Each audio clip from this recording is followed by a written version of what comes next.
Okay, this video is intended to be additional support for TMA02. Everything you need for this TMA is in your project booklet 1. So we'll just start by project booklet 1. We have section 4, the Stroop effect. So this is really the starting point for your experiment. It's on page 28. So there are different explanations for the Stroop effect, and in this experiment you're going to be investigating two possible explanations, and you can read about those in that section. They're the first to the output theory and the interference while processing theory. So these are the two that we're actually interested in this experiment.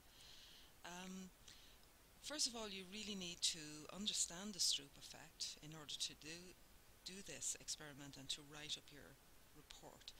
So you have a little bit of reading to do in relation to the Stroop effect. So first of all is in the project booklet 1 in section 4, and you can reference that as NAICH 2010A if you like, because the booklet was prepared by Peter NAICH. And so when you write up your reference in your references list, you can put it in as published in Milton Keynes by the Open University, and just the usual standard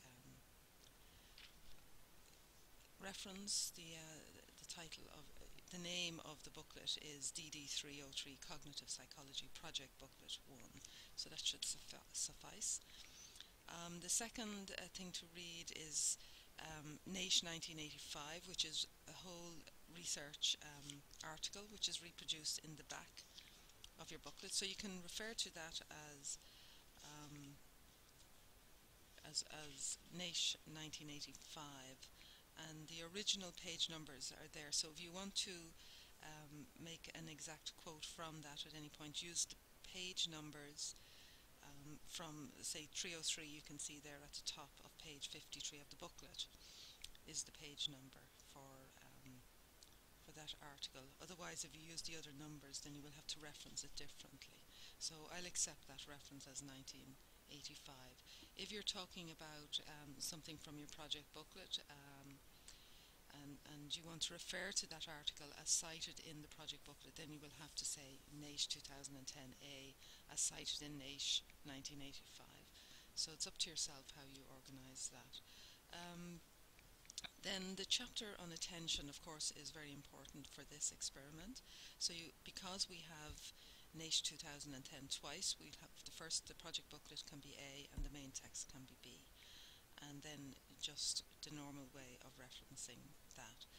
Also in the main textbook, have a look at the colour plates starting on page 316, and there's lots of information there about the Stroop effect.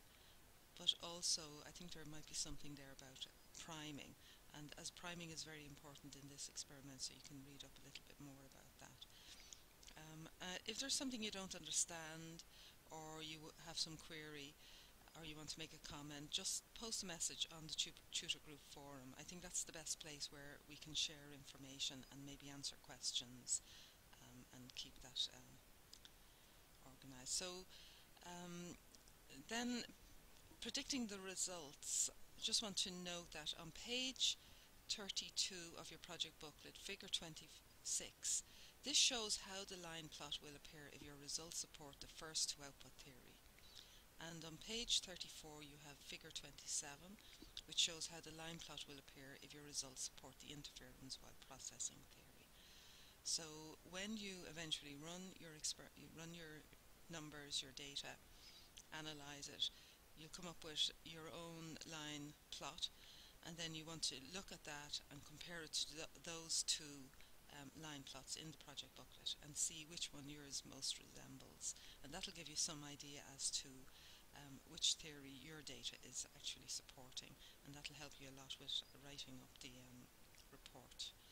So basically, just to sum up, there is quite a lot of work in this TMA, starting with downloading the prime Stroop data set from the experimental participation website, You can download any data set from that. Next, you will inspect the results using ePrime. So you'll open your data sets. It's an ePrime data file, so open it in ePrime and inspect it in the same way that you inspected the mini logic data results. Next, you will have to create a data file that can be used in SPSS, and that's quite simple. Just follow the the, the, the project booklet. And finally, writing up your research report. There are some resources there. If you look at the forum, somebody has posted a nice link to writing a research report, and hopefully I will get some more information to you about writing a research report. So, okay, I'll leave that with you for now.